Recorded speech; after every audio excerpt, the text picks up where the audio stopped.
Welcome to the Siege of Alexandria. Among the collection of writings attributed to Julius Caesar are his descriptions of the Siege of Alexandria, the Gallic Wars, and the commentaries on the Civil War. These archives contain information on different campaigns, the Wars of Alexandria, Africa, and Spain. Each of them recounts Caesar's military activity from 58 BCE to 45 BCE. Though Caesar's documents remain a main source of information, it's important to note that the perspective is limited. It is necessary for other historical documents to be taken into consideration to provide a better understanding of events.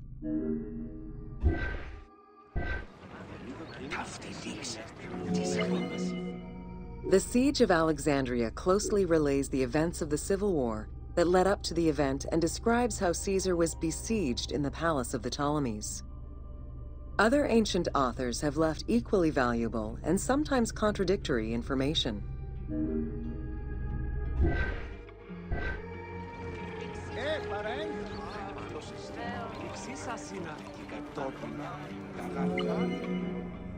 In the events leading up to the Siege of Alexandria, Cleopatra VII and her brother were fighting over control of Egypt. Young King Ptolemy XIII's regent, Pothinus, had firm control over the young pharaoh, and an outmaneuvered Cleopatra soon went into hiding. This set the stage for Pompey's arrival in Alexandria. Having lost his battle against Caesar in 48 BCE, the Roman general turned to his allies, the Egyptians, for safe harbor. But on the advice of Pothinus, Ptolemy XIII had Pompey assassinated in the hopes of earning Caesar's favor. This would turn out to be a most unfortunate decision.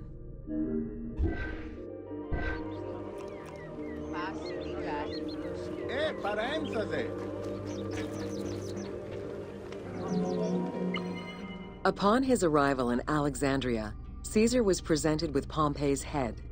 The sight of a Roman murdered by Egyptians did not sit well with him.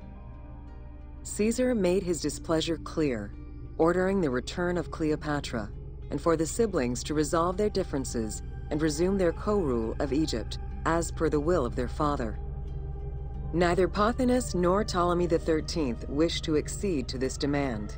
While doing his best to aggravate Caesar, Pothinus secretly plotted against the Roman ruler, and sent word for Egyptian General Achilles to bring his 20,000 men to fight on his behalf. While Pothinus plotted against Caesar, Cleopatra made a bold move.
There are various descriptions of the encounter between Caesar and Cleopatra.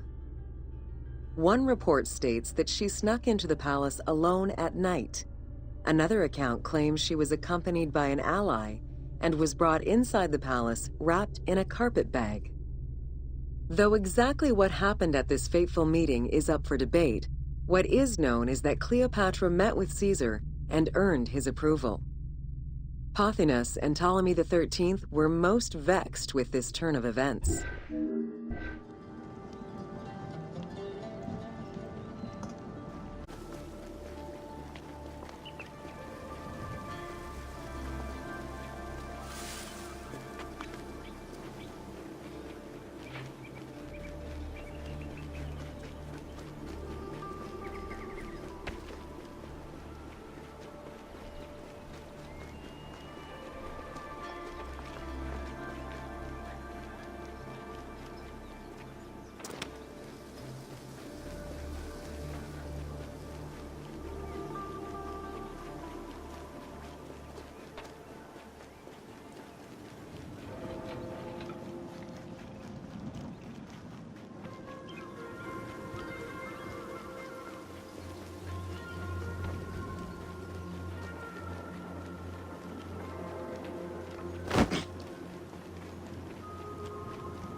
With Cleopatra finally present, Caesar chose to act as mediator between the siblings in the hopes of a peaceful resolution.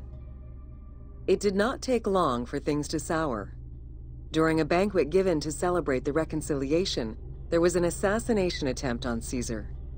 It was the Roman leader's own barber who thwarted the attack. Once it was revealed that the king's regent, Pothinus, had ordered the attack, Caesar had him executed. He then placed the young king under guard.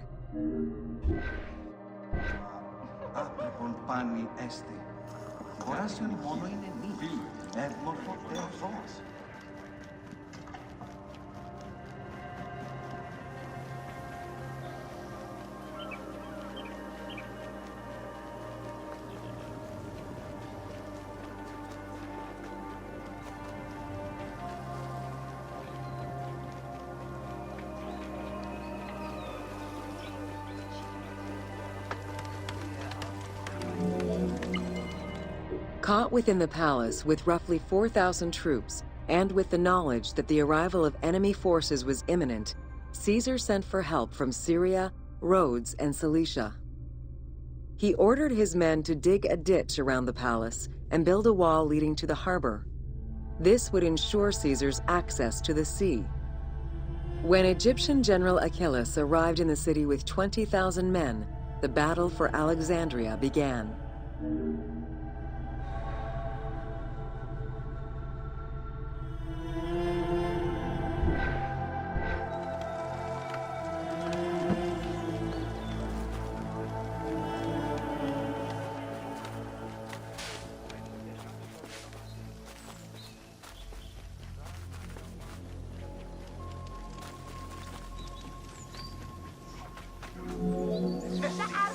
With so few men at his disposal, Caesar proposed a truce. Knowing that the orders did not come from the young king, and angered by the pharaoh's imprisonment, Achillas had the messengers assassinated. With Caesar confined within the palace, Achillas positioned his troops around the city.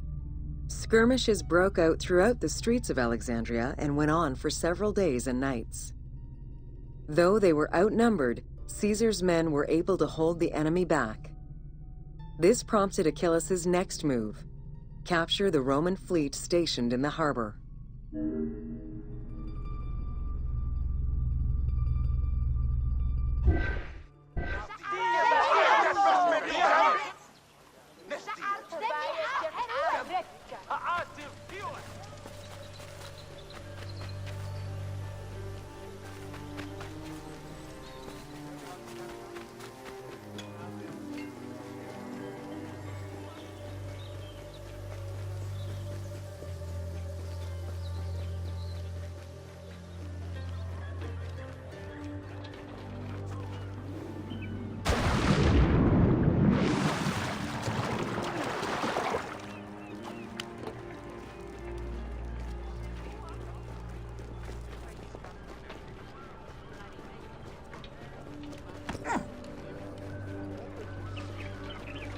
Μάλα χέρι.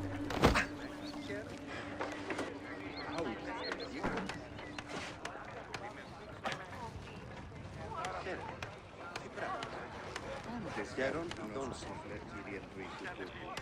Αν εργαρούσι το παρά τους πέδασε γόραζε, γυμνίου και πόποτε εμβήματα και να φορεί. Τι σκάσουν πλούτον αυτός.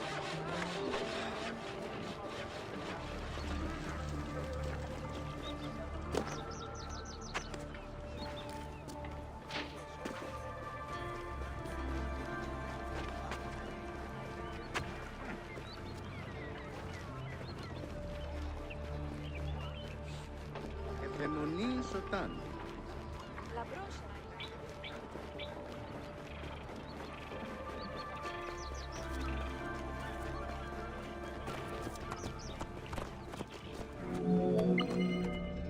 Although the palace offered protection, losing the port meant the end of help and supplies. Caesar knew he had to protect the fleet. While he and his troops succeeded in regaining control of the port, he knew it would be impossible to sustain. Caesar ordered the burning of the ships. With passage back to the palace closed off, he headed for the lighthouse of Alexandria.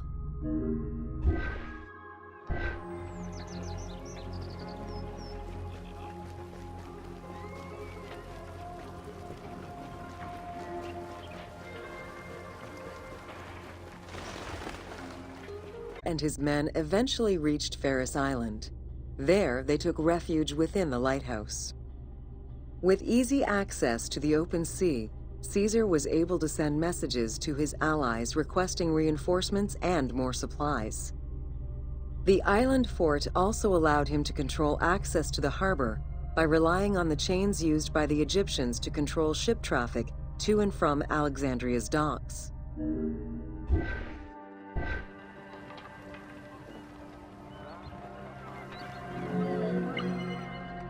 The exact chronology of events during the war in Alexandria remain imprecise. Conflicting accounts raise questions as to when, and even if, the Great Library of Alexandria was burned down at all. One account states that during the fighting, docks and warehouses were burned, and this was the fire that spread to the library. In another account, when Achillas cut off the harbor, Caesar had to leave the safety of the palace to defend his ships. As the enemies battled across the port, their arsenals set ships ablaze, and this destruction spread to the library.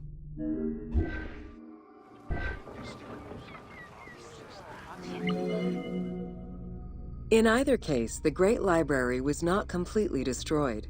Experts point out that its location was too far from the harbor, and much later texts refer to the Great Library as being intact. Warehouses near the harbor contained manuscript copies awaiting export, and it is more likely that these documents were destroyed than the Great Library itself.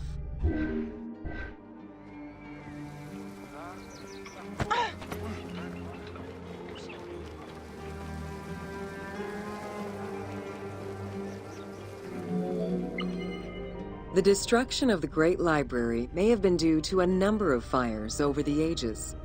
Its end was probably closer to the 4th century CE, when the Christian Emperor Theodosius I ordered the closure of all pagan temples. While some documents survived after being moved away, it remains unclear just what knowledge may have been lost.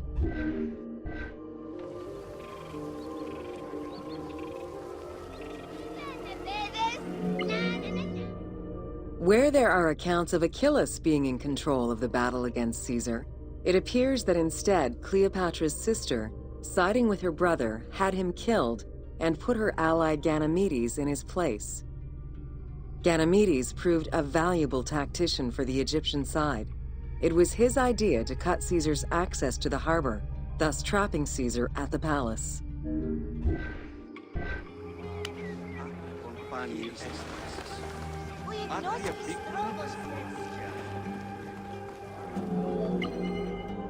During the time of Ptolemy I, canals had been dug throughout Alexandria to provide fresh water. Ganymedes had his men take control of these canals. After isolating their own water supply, he had his men pour salt water into the canals and cisterns that led to Caesar's camp.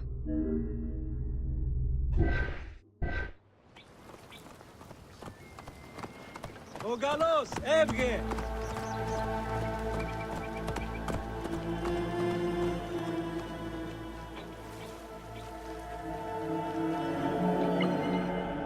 Panic erupted in Caesar's men. They wouldn't last long without fresh water. Recognizing that the porous limestone could help them, Caesar and his men dug wells to restore their water supply. Days later, the 37th Legion, comprised of Pompey's soldiers, arrived by ship. Unable to come ashore due to the winds, Caesar risked going out to meet them on the peninsula, Cape Chersonese. When the enemy learned Caesar's location, they rushed to intercept. Despite an obvious advantage for the Alexandrians, Caesar, with a Rhodian ship full of skillful sailors, emerged victorious.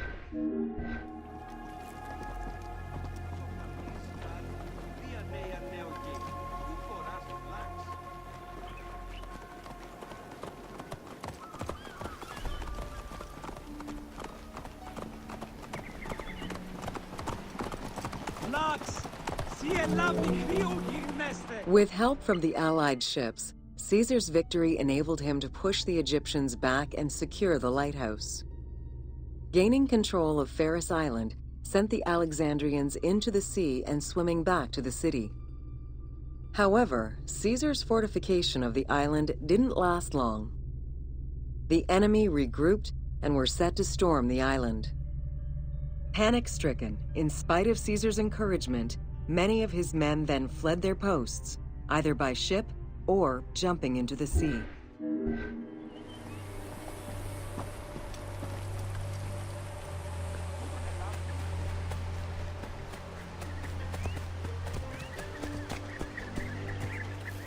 Yalla, yalla.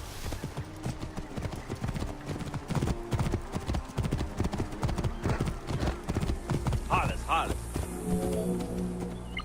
Caesar attempted to retreat, but Port Eunostos' harbor was overrun with enemy ships, preventing escape. Reportedly, Caesar gathered his papers and leapt overboard in an attempt to swim to an Allied ship farther out. Historian Cassius Dio claimed that Caesar would have drowned if he hadn't been able to remove his purple garment. Still, he managed to swim the distance and survive. The Alexandrians recovered the cloak and used it as a trophy to commemorate the Roman debacle.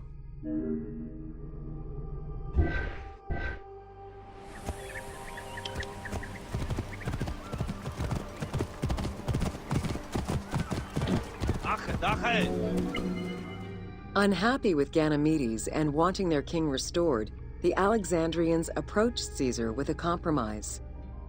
Caesar agreed to release Ptolemy XIII after entreating him to spare the kingdom and remain loyal to Rome. Once freed, however, the king defied the agreement and continued the war.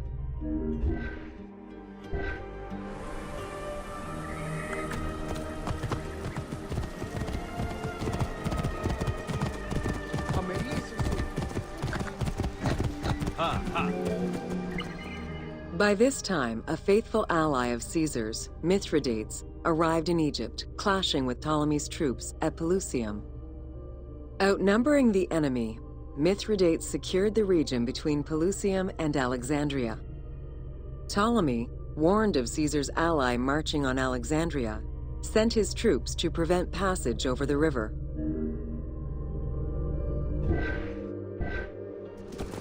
Yalla.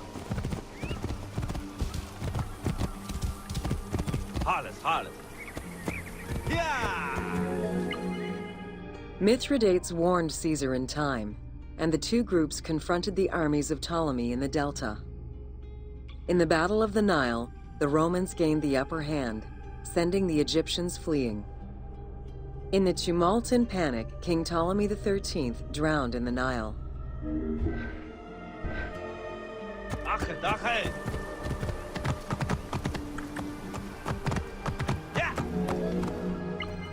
After the siege ended, Cleopatra VII married her younger brother, Ptolemy XIV, enabling her to reign over Egypt until 30 BCE.